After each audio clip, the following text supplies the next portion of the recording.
Servus Männer, it's Ripple Germany again. Today I want to take a walk and comment a little bit on the interesting article that has been published by the journalist Seymore Hersh about, well, it's a very detailed article and it relates to us how, according to him and his anonymous source, how our pipeline, Nord Stream 2,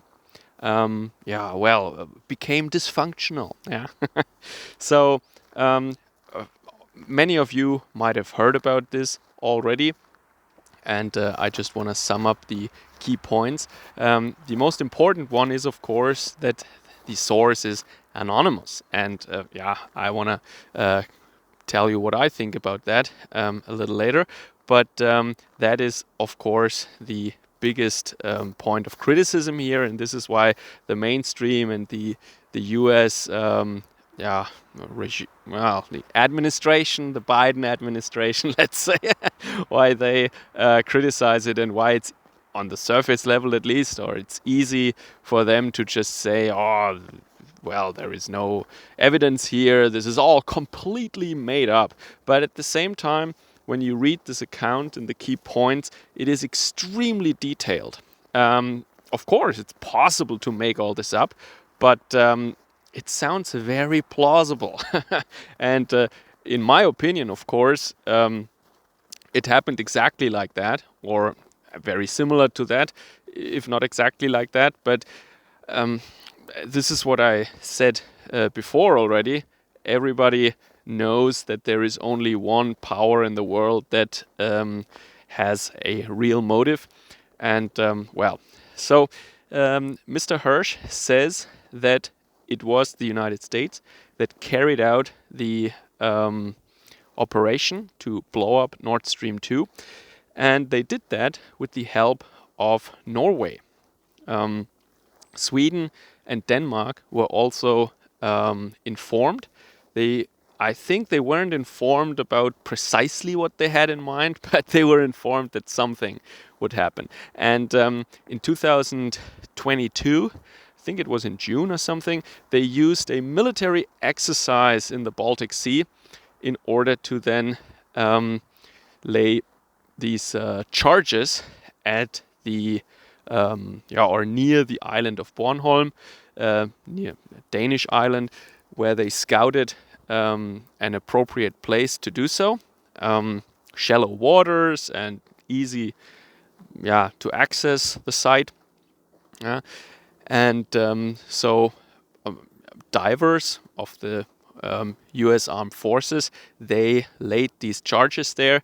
Then I think Biden wanted, according to the article, allegedly, he wanted to blow it up a couple of days afterwards, but then he decided to wait a little longer so that it wouldn't be too suspicious directly after this military exercise there, this Navy exercise. That would have been a little too suspicious maybe, but that, according to the article, was the original plan.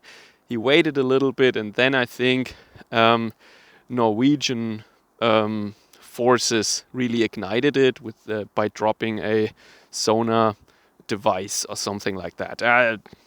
If you want to look up the details, of course, you can do so. It sounds very plausible. He goes into great detail. I'm not going to summarize all of that. That's not really the point. The point is that the behavior of our Scandinavian friends is also explained very well by this model. If you think about it, I'm a physicist. Let's look at this as a model that should describe observed reality, observable reality, our measurement data. And the data is that the Swedish, for example, they're acting a little suspicious. They're not telling the German side what's going on, and they don't give us access to any of the what came out of their investigation. So that is very suspicious for a European partner and friend. And also the US. I mean, it goes without saying that Miss Nudelmann, or Newland, the way she refers to herself, but Nudelmann is her actual name. Yeah, they announced that they would do that. Biden himself, I mean, I think everybody knows this soundbite or this video clip where he said that if Russia would enter Ukraine with armed forces, then there won't be a Nord Stream 2 anymore. And then the reporter asked, but it's under German control, how would you do that? And he smiles and says, trust me, we will end it, or we will make sure there won't be a Nord Stream 2. Yeah. So I think everybody who can add one and one together knows that it was the US. That is not the question.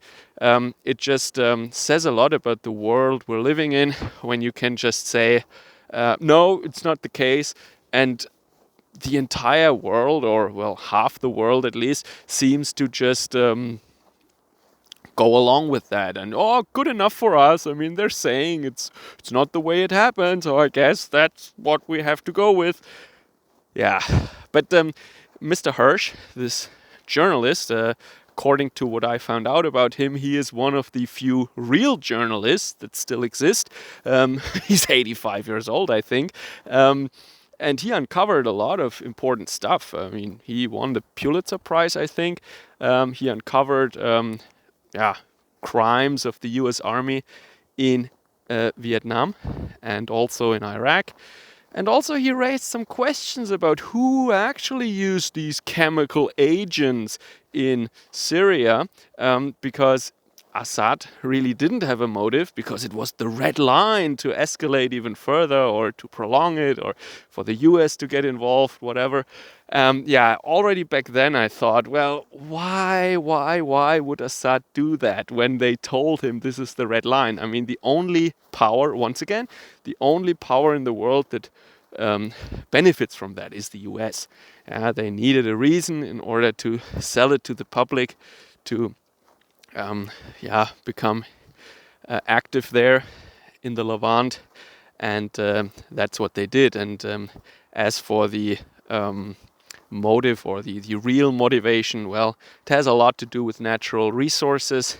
And me as a German, I can't help but think that weakening us by creating these waves of travelers that arrive then in the end in Germany, that is, well, it's a side effect, but I think it's a nice one for them. It weakens Europe, it weakens Germany, and that is pretty much what they want. And of course, it's pretty easy, I think, to grasp why they are doing this when it comes to Russia now. The motivation for the US is just to, well, once again, the usual stuff. Drive a wedge between Central Europe and Eastern Europe. The Western or Central European IP and our industry, our technology, combined with the resources of the East, that would be a power that the US would have to fear. And that is why they cannot allow that. This is why they cannot allow us to buy relatively cheap and abundant natural gas from Russia or any other resources. They want to stop any kind of collaboration between Russia and the rest of Europe. And because this is just a potential rival that they can they can make sure that this rival never really starts to exist, because in the current configuration where Europe stands against Russia, they don't have to worry about Europe, because these small European countries, they are integrated in NATO, and they're not really, I mean, the EU, it's called European Union, but it actually makes sure that Europe doesn't play any significant role on the world stage. And Russia all by itself, isolated, maybe with partner countries like Iran or maybe Brazil or China, they have to worry about that a little more, but not as much as if France, Italy, and Germany, or these countries would have a partnership with Russia, even not even military, but just an industrial partnership and collaboration. That is what they don't want. All right, so that is my take on the issue. I think this article is very plausible, very believable. And anonymous sources, of course, or one anonymous source, they say. But I'm sure there are thousands of people who know the facts, and they, of course, cannot come out and put their name under an article like that as a named source. I think their lifespan would be significantly shortened by that decision. So I find it fascinating that somebody apparently would be an anonymous source for that, because even if it's an anonymous source, by the pattern of details that the article conveys, maybe one can find out who that was, or narrow it down to like 20 people, and then it becomes interesting. Huh? Even being an anonymous source for that is quite a risk. So something to keep in mind. So of course, one anonymous source, that's the Achilles heel of that story. But at the same time, I absolutely understand why that is the case. And for me personally, it doesn't make the story less believable or less impactful. No, to me it's very plausible that it is an anonymous source, and what is described in this account is absolutely believable, and I think that is the way it happened. I'm not 100% sure, but 99. Okay, let me know what you think about that. Servus, Kameraden.